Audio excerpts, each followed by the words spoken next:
సైకాలజీని తెలుసుకోకపోవడం, పట్టుకోకపోవడం, apply చేయకపోవడం ఇది నేరం అని నా వ్యక్తిగతమైన అభిప్రాయం. ఒక సైకాలజిస్ట్గా ఒక తండ్రి పిల్లల సైకాలజీ పట్టుకోవాలి, ఒక అన్నదమ్ముల సైకాలజీ పట్టుకోవాలి, ఒక టీచర్ పిల్లల సైకాలజీ పట్టుకోవాలి, ఒక అధినేత సమాజం సైకాలజీ పట్టుకోవాలి, ఒక రాజకీయ నాయకుడు సమాజం సైకాలజీ పట్టుకోవాలి. చాలా మార్పులు వస్తూ ఉన్నాయి, డిఫరెంట్ చాలా కేసులు నా దగ్గర అయితే కొన్ని దాదాపు ఒక 2000 కేసులు రికార్డ్ చేసి పెట్టాను. మనకు లింక్ అయినటువంటి 1-2 కేసులు చెప్పి నేను నా టాపిక్లోకి వెళ్తాను. నేను రీసెంట్గా ఒక జూనియర్ మేము చదువుకునేటప్పుడు ఒక అమ్మాయి ఎస్ఎఫ్ఐ స్టేట్ లీడర్ చేసింది. ఆ అమ్మాయి తర్వాత గ్రూప్ 1 ఆఫీసర్ అయింది. ఇప్పుడు ఐఏఎస్ కన్ఫర్డ్ అయింది.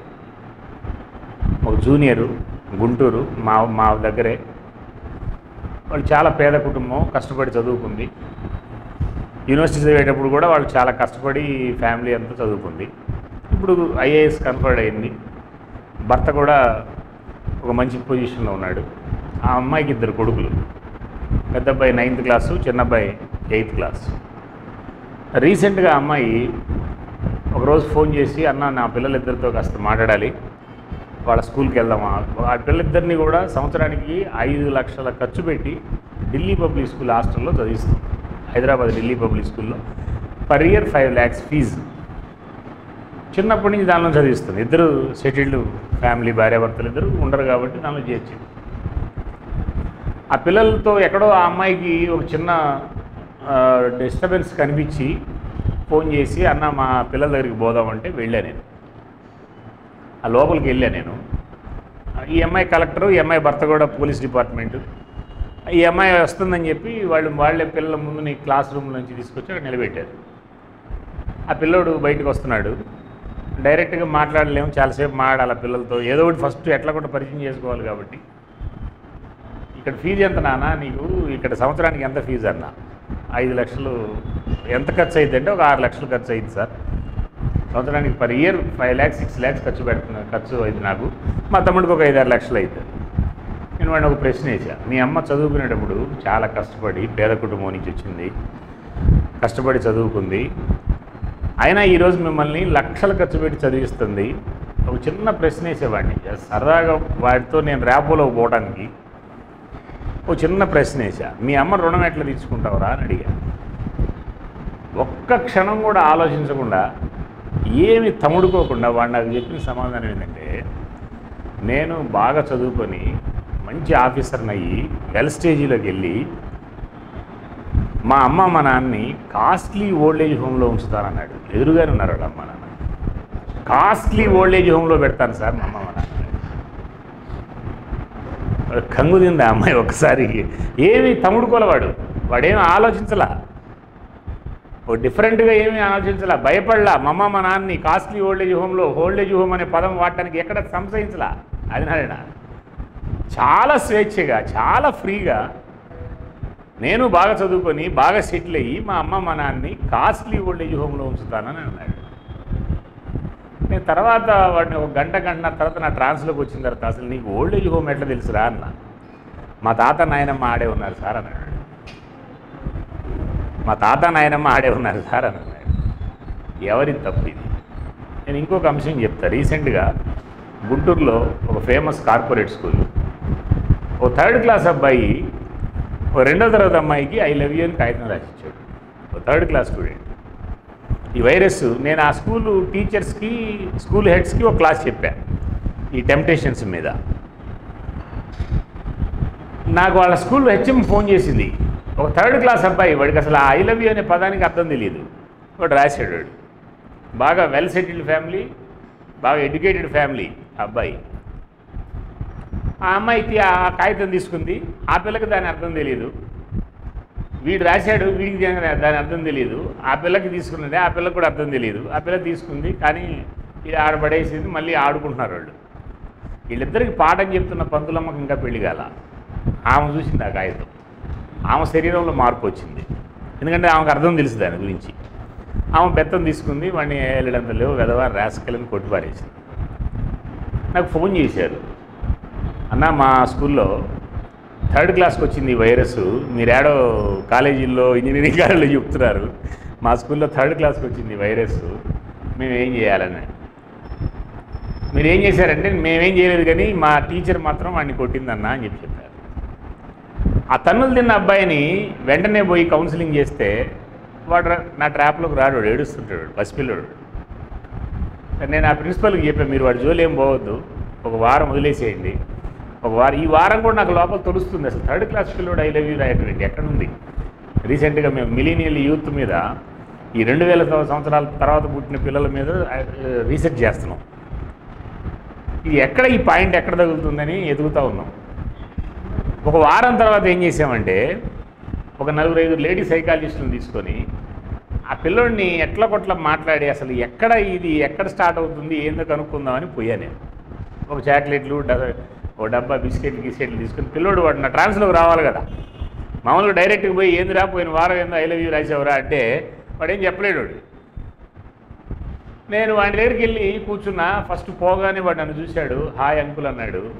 వాడు చూస్తే సినిమా యాక్టర్ అబ్బాస్ లాగా ఉన్నాడు, టక్కు గిక్కు చేసి బ్రహ్మాండమైన ఫ్యామిలీ, చక్కగా వాడిని చూడగానే ముద్దు పెట్టుకోబుద్ది అయింది, ఎత్తుకోబుద్ది అయింది, అంత చక్కగా ఉన్నాడు. చూడగానే నన్ను హాయ్ అన్నాడు, నేను కూడా హాయ్ అన్నాను.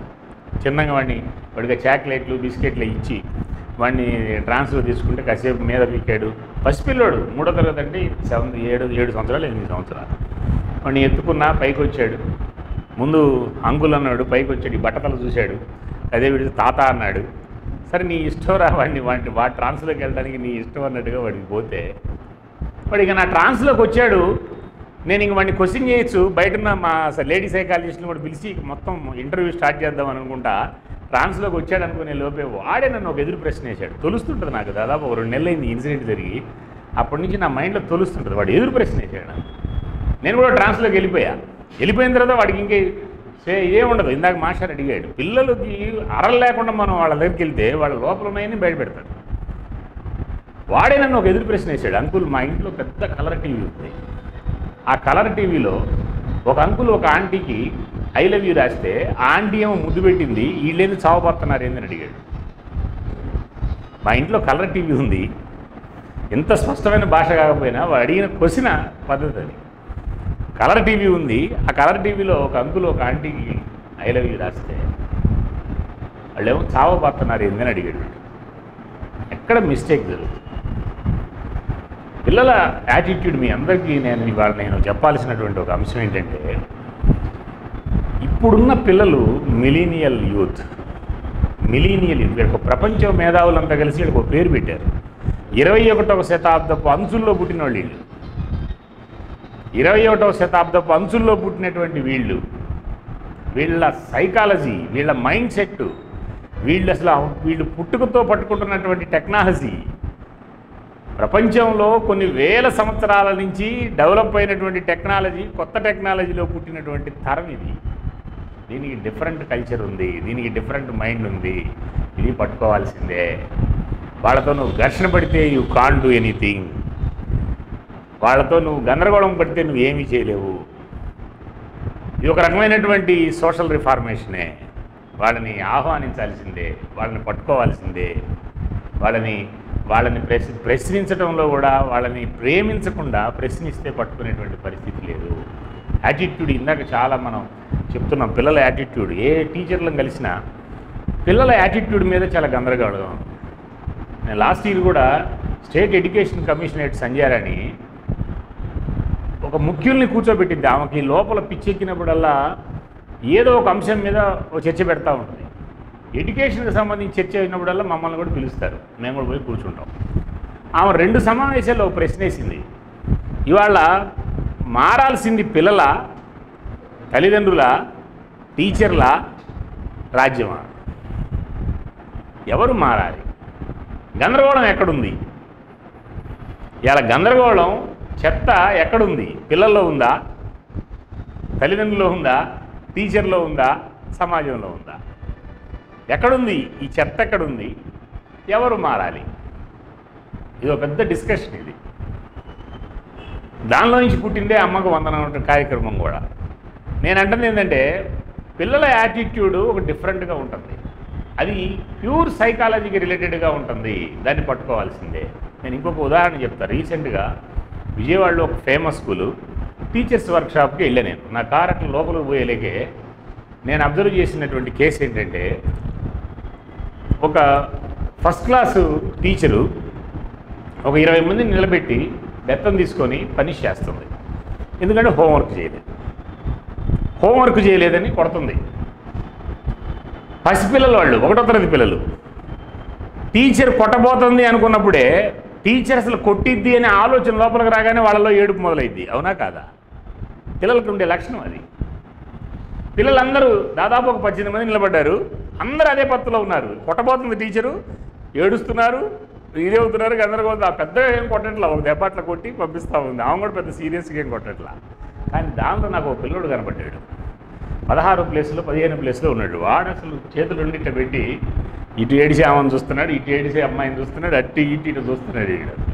వాడు అసలు దెబ్బలు తినడానికి వెళ్తున్నట్లు లేడు. వాడు అసలు లైన్లో పెట్టి నిలబడి వాడు కాదు. నాకు చాలా బాగా నచ్చాడు. నాకు చూడగానే వాడు నాకు స్ట్రైక్ అయ్యాడు. నడుస్తున్నాడు వాడు. ముందు పిల్లలు ఏడుస్తున్నారు, వెనక పిల్లలు ఏడుస్తున్నాడు. ఏడిసే అమ్మాయిని జుట్టు లాగుతున్నాడు. ఆ అమ్మాయి ఇంకా ఏడుస్తుంది. ఇటు ఏడిసేవాడిని చేస్తున్నాడు. వాడు అసలు పెద్ద అటు ఇటు నిలుస్తూ ఉన్నాడు. కరెక్ట్గా వాడు ఆ టీచరు ఇంకా నెక్స్ట్ స్టేజ్లో వీడు 2వ ప్లేస్లో 3వ ప్లేస్లోకి వచ్చేలేకే, అక్కడికి వచ్చేలేకే మొత్తం ట్రెండ్ మార్చాడు వాడు. చాలా ఏడుస్తున్నట్టుగా, అంటే నటిస్తున్నాడు వాడు బ్రహ్మాండంగా పద్ధతుల్లో. టీచర్ కొట్టబోతుందని ఆ 2 సెకండ్లు డిఫరెంట్ కల్చర్ కనపడింది. ఆ టీచర్ కొట్టబోయేలాగా చెయ్యి అట్లా పెట్టాడు. ఇట్లా అన్నాడు, ఒక ఏడ్చినట్టు ఇట్లా ఏవో అన్నాడు, పక్కొచ్చాడు. అది అయిపోయి పక్కకు రాగానే మళ్ళీ పాత పొజిషన్ అయ్యి అందరూ ఏడుస్తుంటే ఇటు చూస్తున్నాడు వాడు. అర్థమైందా మీకు ఇది? నాకు చాలా ఆనందం వేసి వాడిని పిలిచాను. ఆ పంతులమ్మకి అర్థం కాల, నేనెవరో అర్థం కాల. సార్ ఎవరు సార్ అంటాను. నేనేం లేదమ్మా, ఊరకు మీ ప్రిన్సిపల్ కోసం వచ్చా. నేను చెప్పలా. నా తర్వాత ఆ టీచర్స్ క్లాస్ అంతా నేను ఈ అమ్మాయిని బేస్ చేసుకునే చెప్పాను నా క్లాస్ అంతా. నేను వాడిని తర్వాత దగ్గరికి పిలిచేవాడు. చాలా యాక్టివ్గా ఉన్నాడు. వెరీ గుడ్, చాలా బ్రహ్మాండంగా ఉన్నావురా అని వాడిని దగ్గర తీసుకొని, పిల్లలు ఏముంది 2 నిమిషాలు దగ్గరికి తీసుకొని ముద్దు పెడితే ఆనందంగా వాడు 1వ తరగతి పిల్లడు. 1వ తరగతి అంటే 5వ తరగతి, 5 సంవత్సరాలు 6 సంవత్సరాలు దగ్గరగా తీసుకొని వాడిని నేను ఒక ప్రశ్న వేసేవాడిని. ఏందిరా ఇది అని అంటే, హోంవర్క్ చేయకపోతే కొడుతున్నారు సార్ టీచర్లు. మరి ఎందుకురా ఈ బాధ, ఎందుకురా ఈ కష్టం, ఎందుకు హోంవర్క్ చేయొచ్చు కదా అన్న. వాడు ఒక్కసారి నా కళ్ళు చూసి భలే చెప్పారే, అది చాలా కష్టం, ఇది చాలా ఈజీ అన్నాడు. అర్థమైందా మీకు ఇది? అది చాలా కష్టం, ఇది చాలా ఈజీ అన్నాడు. వాడి యాటిట్యూడ్ నువ్వు ఎట్టు మారుస్తావు, నేనైతే ఇటువంటి ఉదాహరణలు పిల్లలకు సంబంధించినవి కొన్ని వందలు చెప్తాను. నా ఒపీనియన్ ఏంటంటే, దీనిలో మనం టీచర్లంగా లేదా మనం సమాజాన్ని శ్రేయస్సు కోరుకునే వ్యక్తులంగా ఆలోచించాల్సిన అంశం ఏంటంటే, సైకాలజీ ఏం చెప్పిద్దంటే, పిల్లలైనా పెద్దలైనా ఎవరైనా కూడా 3 రకాల లెర్నింగ్ ప్రాసెస్ ఉంటాయి మనిషిలో. ప్రతి మనిషిలో 3 రకాల లెర్నింగ్ ప్రాసెస్ ఉంటాయి. లెర్నింగ్ ప్రాసెస్ని బట్టి వాడి వాడి యాటిట్యూడ్ ఉంటుంది. 3 రకాల లెర్నింగ్ ప్రాసెస్ ఉంటాయి. 1 ఈజ్ విజువల్ లెర్నర్స్. మీరు క్లాసులో ఎవరినైనా చూడండి, మీ క్లాసులో 20 మంది పిల్లలు ఉంటే ఈ 3 రకాల వాళ్ళు ఉంటారు. 1 visual learners, 2 auditory learners, 3 kinesthetic learners. Montessori చెప్పింది లెర్నింగ్ ఎడ్యుకేషన్ మొత్తం సెన్సెసే. మాంటిసోరీ ఐడెంటిఫై చేసిన మొట్టమొదటి పాయింట్ ఏంటంటే, ఎడ్యుకేషన్ అంటే సెన్సెసే. నీ సెన్సెస్ని యాక్టివ్గా ఉంచటం, నీ సెన్సెస్ని పవర్ఫుల్గా ఉంచటం, నీ సెన్సెస్కి నీ బ్రెయిన్కి కోఆర్డినేషన్ ఉండటం, నీ సెన్సెస్కి నీ బాడీ పార్ట్స్కి కోఆర్డినేషన్ ఉండటం. ఒక పిల్లవాడు అద్భుతమైనటువంటి స్థాయికి వెళ్ళాలంటే బేసిక్గా మనం ఐడెంటిఫై, ఇప్పటికి కూడా చాలామంది ఇంజనీరింగ్కి వచ్చిన పిల్లలు కూడా వాడి చూపుకి వాడి బాడీకి కోఆర్డినేషన్ ఉండదు. ఆడపిల్లలు అయితే నంబర్ ఆఫ్ కేసులు చూశాను. వాళ్ళ నడక్కి, వాడి కంటికి, వాళ్ళ నడకకి, ఆడపిల్లల నడకకి ఆ అమ్మాయి బాడీ పార్ట్స్కి కోఆర్డినేషన్ ఉండదు. కోఆర్డినేషన్ లేకపోతే భయం వస్తుంది. బేసిక్ ఏంటంటే స్కూల్ లెవెల్లోనే, ప్రైమరీ స్కూల్లోనే ఆ పిల్లలకి రావాల్సినటువంటి సెన్సరీ యాక్టివిటీస్, సెన్సరీ యాక్టివిటీస్లో, ఆ స్కిల్స్లో జేఈవి ఎప్పుడో ఐడెంటిఫై చేసింది motor skills, fine motor skills. సరదా చదువుల్లో ఒక పెద్ద చాప్టర్లుగా పెట్టి చెప్పాము వాటిని. ఈ స్కిల్స్ని ఇవాళ ఇప్పుడున్నటువంటి సొసైటీలో పిల్లలు 3 రకాలు. వాడు ఇప్పుడు ఇందాక నేను చెప్పిన పిల్లవాడు ఆడిటర్, వాడు జన్మలో హోంవర్క్ చేయడు, వాడు ఆడిటర్ లెర్నర్. వాడు మీరు క్లాసులో పిల్లల్ని చూడండి, ఆడిటర్ లెర్నర్స్ హోంవర్క్ చేయరు, నువ్వు ఎన్ని కొట్టినా హోంవర్క్ చేయరు. వాడి లెర్నింగ్ ప్రాసెస్ మార్చాలి, వాడి సెన్సెస్ ప్రాసెస్ మార్చాలి. తల్లిదండ్రులు తెగ గందరగోళం పడిపోతారు, దబా దబా కొడుతుంటారు. వాడు ఆడిటర్. వాడు నాకు ఈ ఊళ్ళో మహానంద రెడ్డి అని నా ఫ్రెండ్ ఒకడు ఉన్నాడు. ఒక పెద్ద సమస్య రీసెంట్గా వాళ్ళ అమ్మాయి విజయవాడలో, వాళ్ళ అమ్మాయిని మెడికల్ చేయించడానికి విజయవాడ చేరాడు. ఫ్యామిలీ మొత్తం మార్చాడు. వాడు వ్యవసాయదారుడు, కర్నూలు వాడిది, మహానంద రెడ్డి అని. మనం చదువుకునేటప్పుడు మాతో పాటు ఆర్గనైజేషన్లో కూడా పనిచేశాడు. చాలా మంచివాడు, మంచి రైతు కూడా, చాలా క్వాలిఫైడ్ పర్సన్. వాడు వాళ్ళ అమ్మాయిని అర్థం చేసుకోవడంలో ఫెయిల్ అయిపోయాడు. ఆ అమ్మాయి చదువు కోసం విజయవాడ వెళ్ళాడు, ఫ్యామిలీ పెట్టాడు, భార్యాభర్తాడు పెట్టి ఓన్లీ చదువు, మా అమ్మాయిని డాక్టర్ చేయాలి. ఆ అమ్మాయి ఒక్కరోజు కూడా కాలేజీకి వెళ్ళట్లా, ఒక్కరోజు కూడా కాలేజీకి వెళ్ళట్లా. ఘర్షణ ఎప్పుడు పిల్లల్ని కూతుర్ని అద్భుతంగా ప్రేమించిన మహానంద రెడ్డి విజయవాడ చేరిన తర్వాత ఆ అమ్మాయిని కొట్టడం మొదలుపెట్టాడు. ఎందుకంటే కాలేజీకి పోవట్లా, కాలేజీకి పోను నేనంట.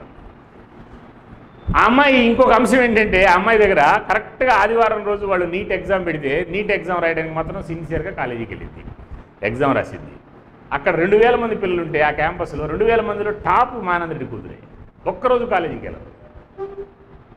ఎట్లా సాధ్యపడుతుందంటే, ఆ అమ్మాయి ఒక ల్యాప్టాప్ దగ్గర పెట్టుకుంది, ఆ 1 వీక్ సిలబస్ బాటనీలో ఈ చాప్టరు ఆ ల్యాప్టాప్ ముందు కూర్చుంటుంది.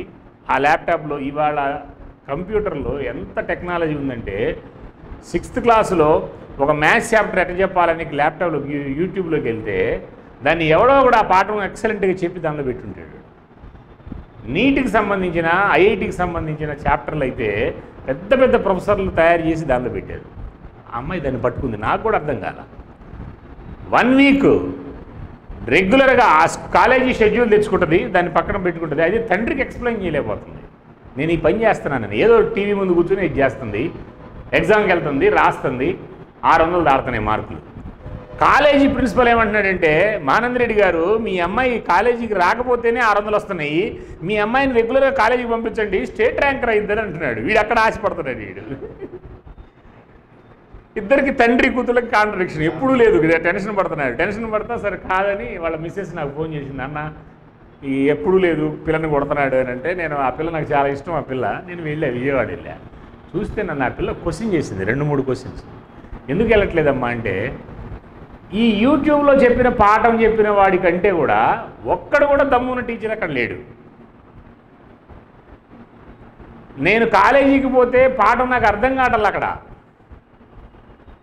నేను పర్సనల్గా ఈ అమ్మాయి ఆడిటరు, పర్సనల్గా ఈ అమ్మాయి ఒక ల్యాప్టాప్ పెట్టుకొని దాన్ని వింటుంటే, ఆడిటర్ కరెక్ట్గా వింటుంటే అక్కడ లోపల గుంపులో వాళ్ళల్లో ఈ అమ్మాయి గందరగోళంలోకి వెళ్తుంది. ఈ అమ్మాయి లెర్నింగ్ ప్రాసెస్ అది చిన్న మిస్టేక్. ఇది గ్యాప్ వస్తూ ఉంది. దీనిలో నేను చెప్పేది ఏంటంటే, పిల్లలు 3 రకాలు. ఒకటి ఎవరు? Visual learners. పిల్లలే కాదు, మనం కూడా మీలో కూడా చెక్ చేసుకోండి. కావాలంటే మీలో కూడా ఏదో ఒకటి డామినేట్ చేస్తుంది. ఒక టీచర్ విజువల్ లెర్నర్, మిగతా ఆడిటర్ పిల్లలు, కెనెస్థెటిక్ పిల్లలు కనెక్ట్ కారు వాడికి. చాలామంది టీచర్లు అడుగుతారు, సార్ నేను ఎక్సలెంట్గా ఫీల్ అయ్యి చెప్తున్నాను సార్, సగం మంది పట్టుకుంటున్నారు, సగం మంది పట్టుకోవట్లేదు సార్. కారణం ఏంటంటే, నువ్వు విజువల్ లెర్నరు, వాళ్ళిద్దరేమో ఆడిటరు. క్లాసులో 3 రకాల పిల్లలు ఉంటారు. ఒకటి విజువలర్స్, 2 ఆడిటర్స్, 3 కెనెస్థెటిక్ పర్సన్. కెనెస్థెటిక్ అంటే వాడి ఫీలింగు, వాడి ఫీలర్స్, వాడు ఫీల్ అవుతూ ఉంటాడు ప్రతిదాన్ని. విజువలర్ ప్రతి అంశాన్ని, నువ్వు టీచర్ ఏ అంశం చెప్తున్నా దాన్ని విజువలైజ్ చేసేస్తుంటాడు. నువ్వు తల్లి గురించి చెప్తుంటే వాడికి వెంటనే మైండ్లో వాళ్ళ అమ్మ బొమ్మ కనపడుతుంటుంది. హైదరాబాద్ అర్థమైతే హైదరాబాద్ వాడికి తెలిసిన ప్లేస్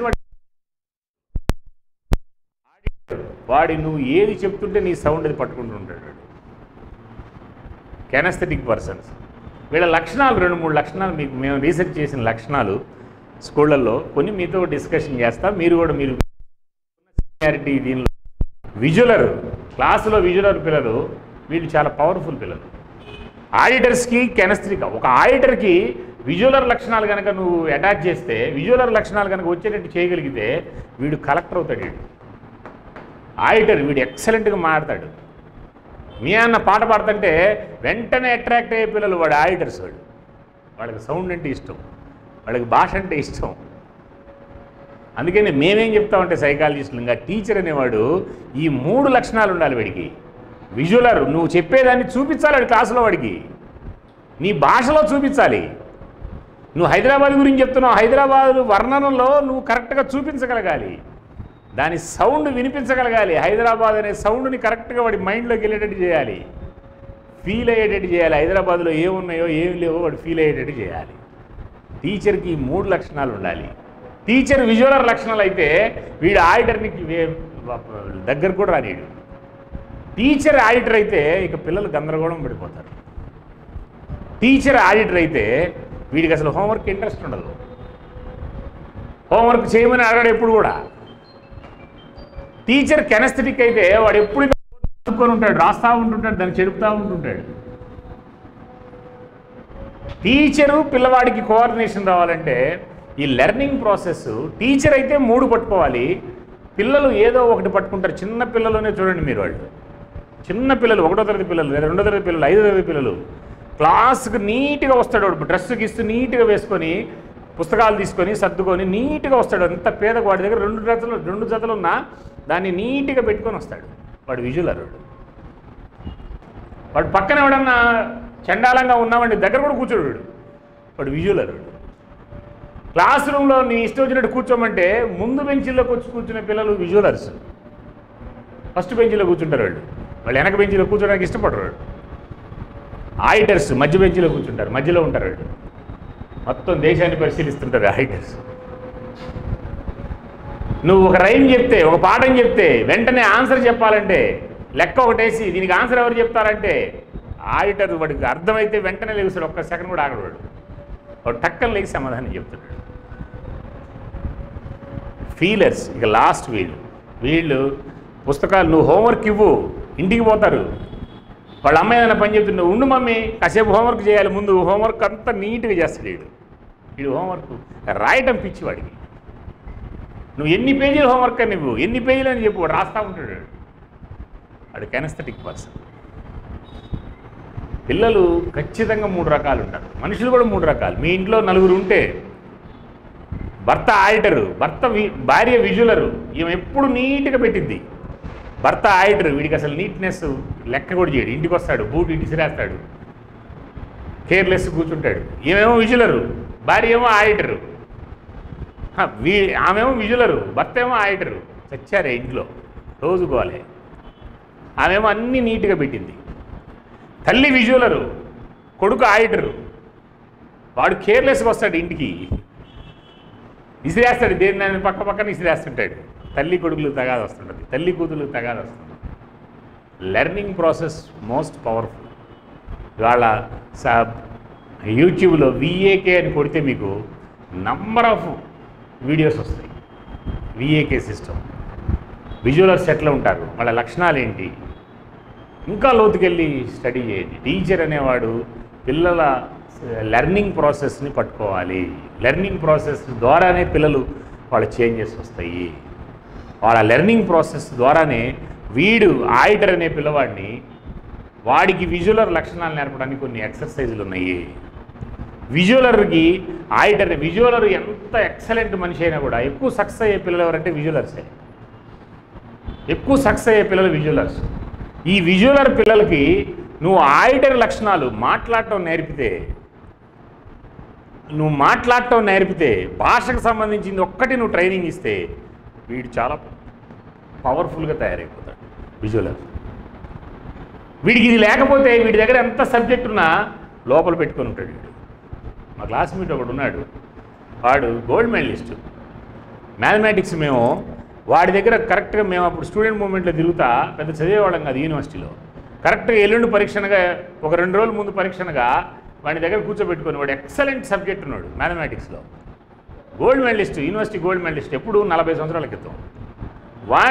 వాడి దగ్గర మేము 4 లెక్కలు, అరే ఎగ్జామ్ రేపు నెక్స్ట్ ఎగ్జామ్లో ఏం రాబోతుందిరా, ఒక 10 సంవత్సరం నాకు నేర్చుకొని నాకంటే సన్నాసి వాళ్ళు 4 చూసుకొని వాళ్ళ దగ్గర నేర్చుకొని వీళ్ళని పిలిస్తే సుబ్రావ్ అయితే బాగా చెప్తాడనేటువంటి ఒక ముద్ర ఉంటుంది కాబట్టి వీళ్ళని పిలిచి వీళ్ళకి నేర్చుకోవడం, వీడి గోల్డ్ మెడలిస్ట్ వీడి దగ్గర నేర్చుకోవడం, వీళ్ళకి చెప్పడం, ఎగ్జామ్కి పోయి రాయటం, పాస్ అవ్వటం. ఇది ప్రాసెస్. వాడు గోల్డ్ మెడలిస్టు, వాడు మేమంతా ఫస్ట్ 86లో యూనివర్సిటీ నుంచి బయటకు వచ్చి ఉద్యోగాల కోసం ఒక ప్రైవేట్ కాలేజీ, విజ్ఞాన్ కాలేజీకి వెళ్ళాం.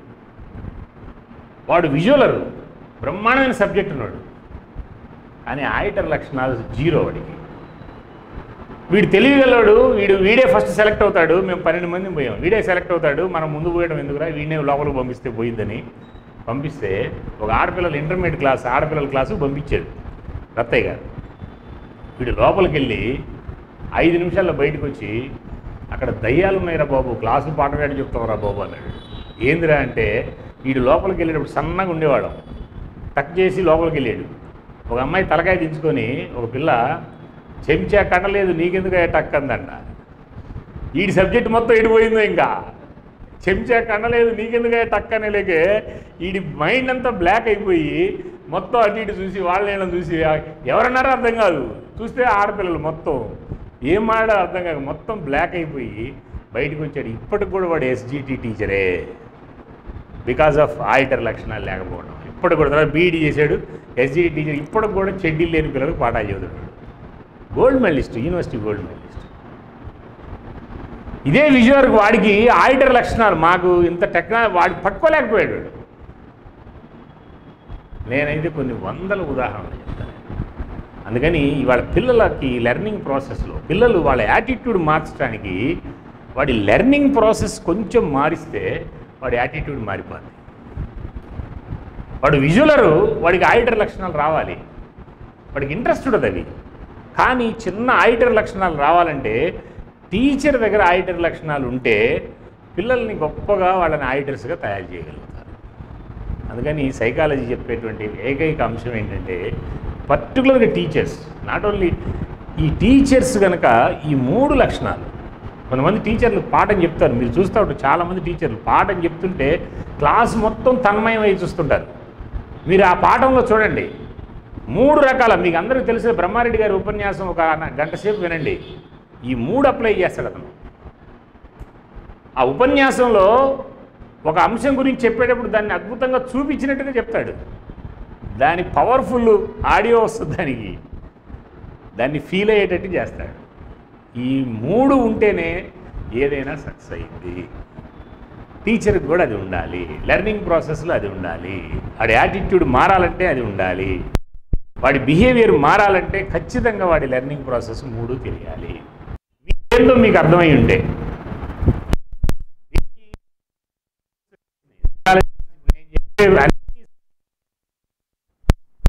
క్లియర్గా ఉన్నాయి. మా దగ్గర కొన్ని 100 క్వశ్చనీర్లు ఉన్నాయి. క్లాస్ రూమ్లో ఒక క్వశ్చనీరు, ఒక 30 క్వశ్చన్లు పిల్లలందరినీ కూర్చోబెట్టి ఏం ఆలోచించకుండా నీకు వచ్చిన ఆలోచన ప్రకారం ఆన్సర్ పెట్టరా అంటే వాడు ఆన్సర్ పెడితే వాడు విజువలరా ఆడిటరా కెనెస్థెటిక్గా మనకు తెలిసిపోద్ది. ఇవాళ ఎంత టెక్నాలజీ పెరిగిందంటే పిల్లల్లో కోపం ఎంత ఉంది, పిల్లల్లో ఏ గందరగోళం ఉంది, పిల్లల్లో ఏ యాటిట్యూడ్. ఇవాళ చాలా మెథడ్స్ వచ్చేసినాయి. ఆ మెథడ్స్ని టీచర్ పట్టుకోవాల్సిందే. ఐడెంటిఫై చేసి పిల్లలకు సంబంధించిన ఈ 3లో సపోజ్ వాడు విజువలర్, వీడికి ఆడిటర్ లక్షణం. ఆడిటర్కి పెంచడానికి క్లాస్ రూమ్లో యాక్టివిటీస్, మాంటిసోరీ చెప్పిన యాక్టివిటీస్ కొన్ని 100 ఉన్నాయి. నేను చూసా రీసెంట్గా ఒక స్కూల్లో, గవర్నమెంట్ స్కూల్లో ఒక అమ్మాయి, ఒక ఫస్ట్ క్లాస్ సెకండ్ క్లాస్ అమ్మాయి ఈ 3 ఎక్సర్సైజ్ చేయిస్తున్న అమ్మాయి, ఒక గవర్నమెంట్ టీచర్. నాకు ఎంత అద్భుతంగా, నాకు వెంటనే మా సృజన గుర్తొచ్చింది. సృజన కూడా అన్నీ ఎదుగుతూ ఉండేది. ఒక టీచరు, ఒక గవర్నమెంట్ స్కూల్ టీచరు ఒక కలర్ కాన్సెప్ట్ పట్టియడానికి ఆ అమ్మాయి ఆ జాకెట్లు కుట్టే వాళ్ళ దగ్గర ఒక 100 రకాల కలర్ పీసులు తీసుకొచ్చి ఆ పిల్లల ముందు పడేసి ఒక గేమ్ ఆడుతుంది. ఆ గేమ్ ఆడే దానిలో మూడ్ అప్లై చేస్తుంది, ఆ పీస్ చూపిస్తుంది, ఆ కలరు వినిపిస్తుంది, ఆ కలర్ ఫీలింగ్ కూడా టచ్ చేస్తుంది. ఊరికి ఎక్స్ప్లెయిన్ చేయటంలా ఈ మూడు అప్లై చేస్తుంది. జీవితంలో మర్చిపోలేదు. నేను దాదాపు ఒక 10 పీజీలు చేశా. ఇప్పటికి కూడా కొన్ని కలర్స్ నాకు ఈ కలర్ ఏం కలరో నాకు తెలియదు. కలర్ కాన్సెప్ట్ మైండ్లో ప్రింట్ కాదు. ఎడ్యుకేషన్ మొత్తం కూడా లెర్నింగ్ ప్రాసెస్. ఆడిటరీ ఇంకొక స్కూల్లో చూశాను నేను. పిల్లలందరినీ కూర్చోబెట్టారు. కూర్చోబెట్టి ఆమె రూపాయి బిళ్ళ, 2 రూపాయల బిళ్ళ, 5 రూపాయల బిళ్ళ, 10 రూపాయల బిళ్ళలన్నీ తీసుకొచ్చింది. అందరు కళ్ళు మూసుకుంటారా అంది. ముందు అందరినీ కళ్ళు తెరిపించింది, ఆ బిళ్ళలు చూపించింది. బండది ఇట్లా ఇసిరేస్తూ బండ మీద వదిలేసింది. రూపాయి బిళ్ళకు ఒక సౌండ్ వచ్చింది, 2 రూపాయల బిళ్ళకు ఒక సౌండ్ వచ్చింది, 5 రూపాయల బిళ్ళకు ఒక సౌండ్ వచ్చింది, 10 రూపాయల బిళ్ళకు ఒక సౌండ్ వచ్చింది. అవునా కాదా? ఆ సౌండ్స్ని ఐడెంటిఫై చేయండి నాన్న అంది. మొత్తం కళ్ళు మూసుకోమంది. ఒక బిళ్ళేసింది. ఇది ఏ సౌండే చెప్పాలి. ఆ అమ్మాయి ఇంకొక ఆట ఆడిచ్చింది. మొత్తాన్ని కూర్చోబెట్టింది. ఒక 2 నిమిషాలు అందరూ ప్రశాంతంగా కూర్చోండి. చుట్టూ ఏం సౌండ్స్ వస్తున్నాయో అవన్నీ మీరు గుర్తుపెట్టుకోండి. ఫ్యాన్ సౌండ్ వినపడుతుంది, అప్పుడు ఒక అంబులెన్స్ సౌండ్ వచ్చింది, ఒక కారు సౌండ్ వచ్చింది. ఈ సౌండ్ ఆడిటర్కి సంబంధించిన సౌండ్కి సంబంధించిన ఒక 5-6 ఎక్సర్సైజులు చేస్తే వాడు విజువల్ ఆడిటర్గా మారతాడు. ఆ మారటం కాదు, ఆడిటర్గా మారడు, విజువల్కి ఆడిటర్ లక్షణాలు పెరుగుతాయి. అలాగే నేను ఒక స్కూల్లో చూశాను. నేను గవర్నమెంట్ చేసిన ప్రయోగాలే, కానీ ఆ లోతుగా చాలా డిఫరెంట్. కూర్చోబెట్టి ఈ అమ్మాయి తాగితే ఒక రకంగా ఉంటుంది, ఆ అమ్మాయి తాగితే ఒక రకంగా ఉంటుంది, ఆ అబ్బాయి తాగితే ఒక రకంగా ఉంటుంది. ముందు మామూలు అందరూ చూస్తూ తాకాలి. తర్వాత కళ్ళు మూసుకొని ఒక అమ్మాయి తాగితే ఈ అమ్మాయి ఎవరో చెప్పాలి, ఇంకొక అబ్బాయి తాగితే ఎవరో చెప్పాలి. ఆ స్పర్శని బట్టి పట్టుకోవటం కనుక వాడికి వచ్చిందా, వాడికి కెనస్థెటిక్ లక్షణాలు వచ్చేస్తాయి. ఇవి మన ఇళ్లల్లో కూడా కొంతమంది ఏమి చదువుకొని తల్లిదండ్రులు కూడా ఇవి చాలా యాక్టివిటీస్ చేసేవాళ్ళు. మా మదరు చాలా సందర్భాల్లో అక్షరం చదువులేని మా అమ్మ వంటగదిలోకి పిలిచి చిన్న కాసేపు బయటికి పోనేది. ఉన్న వంటగదిలో ఉన్న 4 వస్తువులు అటు ఇటు మార్చేది. ఆ 4 వస్తువులు మళ్ళీ లోపల 4 వస్తువులు మార్చా. పిల్లల్ని కూర్చోబెట్టిన తర్వాత విజువల్ లక్షణాలు పెరగడానికి, పిల్లలకి విజువల్ లక్షణాలు పెరిగితే వాళ్ళ పిల్లల్ని కూర్చోబెట్టి కూర్చొని మీ అమ్మ నీకు కనపడుతుందా అడగాలి. తల్లిని చూపించాలి ఫస్ట్. Mother powerful. తల్లిని కనుక వాడికి కనపడేదాకా కొంచెం ప్రాక్టీస్ చేయించాలి. తల్లి లాస్ట్ చూసిన తల్లి నీకు కనపడాలి. తర్వాత తండ్రిని, తర్వాత చెల్లెల్ని,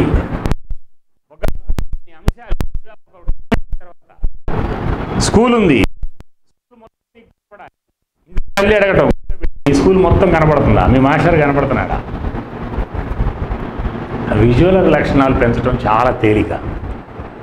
విజువలైజ్ చేయటం. మీరు ఇప్పుడు స్పోకెన్ ఇంగ్లీష్కి కూడా మాస్టర్ కొన్ని స్ట్రక్చర్స్ చెప్పాడు, ఒక 15-20 స్ట్రక్చర్స్ చెప్పాడు.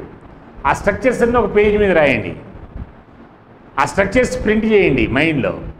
మీరు కళ్ళు మూసుకుంటే స్ట్రక్చర్స్ అన్నీ వరుస కనపడాలి. ఈ జీవితంలో మర్చిపోరు మళ్ళీ. అది నీకు ఆ స్ట్రక్చర్స్ ఫిక్స్ అయితే నీకు ఇక లైఫ్ లాంగ్ అవి ఫిక్స్ అయిపోయి ఉంటాయి. నాట్ ఓన్లీ స్పోకెన్ ఇంగ్లీష్, దేన్నైనా కూడా విజువలైజ్ చేయాలి ఫస్ట్. తర్వాత దాన్ని ఆడిటింగ్ చేయాలి. ఆడిటర్ లక్షణాలు పెంచాలి, కెనస్థెటిక్ లక్షణాలు పెంచాలి. ప్రతి క్లాసులో ప్రతి మనిషిలో 3 రకాల లెర్నింగ్ ప్రాసెస్ ఉంటాయి. ఎంతలా మనిషికైనా కూడా 3 రకాల లెర్నింగ్ ప్రాసెస్. వాడి లెర్నింగ్ ప్రాసెస్ని బట్టి వాడు చాలా స్పీడ్గా పట్టుకోవడమా వదిలేయటమా కూడా తెలుస్తుంది. మనం కూడా ఎదుటి మనిషితో మాట్లాడేటప్పుడు సపోజ్ వాడు విజువలర్ అయితే నీవు కనుక విజువలర్ భాష మాట్లాడటం మొదలు పెడితే వాడు ఒక్క సెకండ్లో నీకు కనెక్ట్ అయిపోతాడు. వాడు విజువలరు, నువ్వు ఆడిటర్ భాష మాట్లాడితే వాడికి అసలు సెట్ కూడా కాదు. వాడు విజువలరు లేదా వాడు ఫీలరు, నువ్వు ఆడిటర్వి. ఆడిటర్స్ అందరికి కనెక్ట్ కాదు, ఎందుకంటే వీళ్ళ భాష డిఫరెంట్గా ఉంటుంది. వీళ్ళు చాలా స్పీడ్కి కనెక్ట్ కాదు. ఆడిటర్లో కనుక ఎవడన్నా కనెక్ట్ అయ్యాడా వాడిని అసలు సమాజం వచ్చి వదిలిపెట్టదు, ఎందుకంటే వాడికి విజువల్ లక్షణాలు కూడా ఉన్నట్టే. ఆడిటర్ చాలా పవర్ఫుల్ వాడు, కానీ డేంజరస్ కూడా వాడే. ఆడిటర్ లక్షణాలు కంపల్సరీగా ఉండాలి. ఒక మనిషి ఉన్నతమైన స్థాయికి వెళ్ళాలంటే ఇవాళ చాలా మల్టీనేషనల్ కంపెనీలు, నేనైతే చాలా కంపెనీలకి సైకాలజిస్ట్గా వెళ్తుంటా. రీసెంట్గా కేఎల్ యూనివర్సిటీలో 1000 మంది వచ్చారు. ఒక కంపెనీ, ఒక ఏసీబీ అని ఒక కంపెనీలో 1000 మంది వచ్చారు ఇంటర్వ్యూకి. 1000 మంది ఇంటర్వ్యూకి వస్తే వాడు 6 తీసుకున్నాడు. నాకు పిచ్చి, డబ్బులు ఇస్తే కానీ 6 తీసుకున్నాడు. వాడు చెప్పిన మాట ఏంటంటే, మా దగ్గర కొన్ని వందల మాకు కావాల్సిన దమ్మున్న పిల్లలు, క్లియర్ మాకు కావలసిన ఎంతమందికైనా జాబ్స్ ఇస్తాము. వాడికి కావాల్సిన దమ్ము ఏంటంటే నిలబడి చక్కగా మాట్లాడటం. అది నన్ను చెప్తా ఉన్నాడు. ఈ ప్రాసెస్ అంతా నేను ఆ పిల్లల్ని చూస్తా. నేను లోపలికి వస్తే tell me about yourself అంటే, tell me about yourself అంటాడు first. My name is Divya, my father's name is Daniel, my mother's name is something, my village is something. అయిపోయా, close. Tell me about yourself అంటే 2 సెకండ్లలో close చేసిద్ది ఆ అమ్మాయి. ఎట్లా ఇస్తారు? ఒక అమ్మాయి 94%తో సెలెక్ట్ అయింది, 94%తో ఇంజనీరింగ్ పూర్తి చేసింది, క్యాంపస్ టాపరు. ఆ అమ్మాయి లోపలికి వచ్చింది. ఆ అమ్మాయి లోపలికి వచ్చేటప్పుడే ఆ అమ్మాయికి ఉన్న భయం కనబడతా ఉంది. మేము కూర్చున్న ప్లేస్కి ఆ రూమ్ దగ్గర నుంచి ఎన్ని అడుగులు రావాలో, కాన్ఫిడెంట్గా ఉన్న పిల్లలైతే ఎన్ని అడుగుల్లో వస్తారు, భయం ఉన్న పిల్లలు ఎన్ని అడుగుల్లో వస్తారు, ఓవర్ కాన్ఫిడెన్స్ ఉన్న పిల్లలు ఎన్ని అడుగుల్లో వస్తారు, లెక్క ఉంటుంది దానికి. ఈ అమ్మాయి వచ్చిన విధానాన్ని చూసి వీడేమన్నాడంటే, madam you are not fit for our company అన్నాడు. ఆ అమ్మాయి పెద్దగా ఏడవడం మొదలుపెట్టింది. 94%. ఆ అమ్మాయికి 10th క్లాస్ 10/10, ఇంటర్మీడియట్ ఏమో 980% మార్క్స్, 980 మార్క్స్, ఇంజనీరింగ్ 95%. వాడు ఏమన్నాడంటే ఊరకు చెక్ చేయడం కోసం వాడి ఇంటర్వ్యూలో ఒక భాగంగా వాడు ఏమన్నాడంటే, madam you are not fit for our company అన్నాడు. ఈ అమ్మాయి పెద్దగా ఏడవటం మొదలుపెట్టింది. ఆ అమ్మాయి ఫీలర్, కెనస్థెటిక్ పర్సన్, సబ్జెక్ట్ ఉంది ఆ అమ్మాయి దగ్గర. ఈ అమ్మాయిని ఎట్లా తీసుకోవాలి సార్, ఈ అమ్మాయి ఏం చేసింది సార్ మాకు అని అన్నాడు. వెళ్ళిపోయింది ఆ అమ్మాయి, బయటికి వెళ్ళిపోయింది. ఇంకొక అమ్మాయి వచ్చింది, 84 83% ఉంది. ఆ అమ్మాయి మీద ఒక 10 మంది తర్వాత ఆ అమ్మాయి మీద కూడా సేమ్ అప్లై చేశాడు. మేడం ఆ అమ్మాయికి 10th క్లాస్లో 10/10, ఇంటర్మీడియట్ కూడా మంచి మార్క్స్ ఉన్నాయి. ఆ అమ్మాయి మీద అప్లై చేశాడు వీడు, సేమ్ అప్లై చేశాడు. Madam you are not fit for our company అని. ఆ అమ్మాయి అక్కడ నిలబడి ఫర్ వాట్ సార్, వీడు ఏం చెప్పాడంటే, నీకు 10th క్లాస్ 10/10, ఇంటర్మీడియట్ 980%, ఇంజనీరింగ్ కూడా 90%, నువ్వు పుస్తకాల పురుగువి, మా ప్రాజెక్ట్ని నువ్వు సేల్ చేయగలిగిన, మా ప్రాజెక్ట్ని బయట మార్కెటింగ్ చేయగలిగిన దమ్ము నీ దగ్గర లేవు, నువ్వు పుస్తకాల పురుగువి, మాకు పనికిరావు అన్నాడు. ఆ పిల్ల ఒక్క నిమిషం నిలబడింది. నిలబడి, సార్ మీరు చెప్పింది చాలా కరెక్టు, నాకు 10th క్లాస్ 10/10, ఇంటర్మీడియట్ 980%, ఇంజనీరింగ్ కూడా 95%, నన్ను పుస్తకాల పురుగు అంటున్నారు మీరు, బాహ్య ప్రపంచంతో నాకు సంబంధం లేదంటున్నారు. చాలా చక్కగా 2 నిమిషాలు కరెక్ట్గా నిలబడి కాన్ఫిడెంట్గా వాడు కరెక్ట్గా కౌంటర్ చేస్తున్నా ఏమి దడవకుండా నిలబడి, మీరు నన్ను చెక్ చేసి నాకు బాహ్య ప్రపంచంతో సంబంధం ఉందా లేదా, నాకు ఆ టెక్నిక్స్ ఉన్నాయా లేవా, మీరు అనుకునే కమ్యూనికేషన్ స్కిల్స్ నా దగ్గర ఉన్నాయా లేవా, మీరు చెక్ చేసి నన్ను సెలెక్ట్ చేసుకోండి సార్ అని అప్పీల్ చేసింది ఆ అమ్మాయి. వీడు ఒక్కసారిగా sorry madam you are fit for our company అని హయ్యెస్ట్ రెమ్యూనరేషన్ సెలెక్ట్ చేసుకుని ఏం ఇంటర్వ్యూ కూడా చేయలేదు.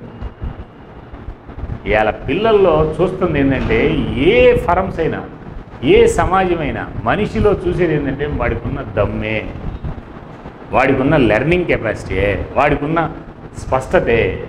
ఆ క్లారిటీ కనుక వాడికి ఎప్పుడు వస్తుందంటే, వాడికి ఈ 3 లెర్నింగ్ ప్రాసెస్ ఉంటే వాడికి వస్తుంది. లేకపోతే రాదు. ఇది నేను ఈరోజు నాకు ఇచ్చినటువంటి టైంలో నేను క్లియర్గా చెప్పాలనుకున్నటువంటి అంశాన్ని. ఖచ్చితంగా మీలో ఏ రకమైన ఇది ఉన్నా మార్చుకోవడానికి ప్రయత్నం చేయండి. ఇప్పుడు నేను చెప్పేటువంటి అన్ని టాపిక్స్లో కూడా మీరు యూట్యూబ్లోకి వెళ్తే ఈ టాపిక్స్ అన్నిటికీ సంబంధించినటువంటి అంశాలు కూడా ఇవాళ చాలా వ్యాస్ట్గా చాలా సందర్భాల్లో ఇవన్నీ వచ్చినాయి. అయితే మ్యాక్సిమ్ గోర్కీ చెప్పినట్లుగా వీటిల్లో గందరగోళాలు కూడా ఉన్నాయి. చాలా జాగ్రత్తగా పట్టుకోవాలి, చాలా జాగ్రత్తగా అప్లై చేయాలి. ఒక్కోసారి అప్లై చేయటంలో కరెక్ట్గా చేయటం చేత కాకపోతే రివర్స్ అయ్యిద్ది. జేవీవి చెప్తున్న ఏకైక అంశం ఏంటంటే సైంటిఫిక్గా ఆలోచన చేయటం, సైంటిఫిక్ టెంపర్మెంట్తో ఉండడం. దీన్ని మనం సైంటిఫిక్గా ముందుకు తీసుకెళ్ళడమే కాబట్టి ఆ పద్ధతుల్లో దీన్ని ముందుకు తీసుకెళ్లాలని కోరుకుంటున్నాను.